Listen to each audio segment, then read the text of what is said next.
ഏറ്റവും ചെറിയ ഭിന്നസംഖ്യ ഏത്? നമുക്ക് 4 ഫ്രാക്ഷനുകൾ തന്നിട്ടുണ്ട്. ഇതിലത്തെ ഏറ്റവും ചെറുത് കാണണം. ഇതിൽ നമുക്ക് ആദ്യത്തെ എടുക്കുക 141/139. ഇവിടെ ന്യൂമറേറ്റർ വലുതാണ്, അംശം വലുതും ഛേദം ചെറുതുമാണ്. ഏതൊരു ഭിന്നസംഖ്യയുടെയും അംശം വലുതും ഛേദം ചെറുതുമായാൽ അതിൻ്റെ വില 1 കൂടുതലായിരിക്കും. അപ്പം 141/139 എന്നത് 1 വലുതാണ്. ഇതെടുക്കുക 146/141. ഇവിടെയും അംശം വലുതും ഛേദം ചെറുതുമാണ്. അംശം വലുതും ഛേദം ചെറുതുമായ അതിൻ്റെ വില 1 കൂടുതലാണ്. ഇതെടുക്കുക 148/147. ഇവിടെയും അംശം വലുതും ഛേദം ചെറുതുമാണ്. അപ്പോഴും ഇതിൻ്റെ വില 1 വലുതാണ്. ഇനി നമ്മൾ ഇത് കണക്കിലെടുത്തിട്ടില്ല. 145/146.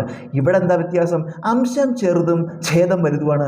അങ്ങനെ വരുമ്പോൾ അതിൻ്റെ വില 1 ചെറുതായിരിക്കും. അപ്പോൾ ചോദ്യത്തിൽ ഏറ്റവും ചെറിയ ഭിന്നസംഖ്യയാണ്.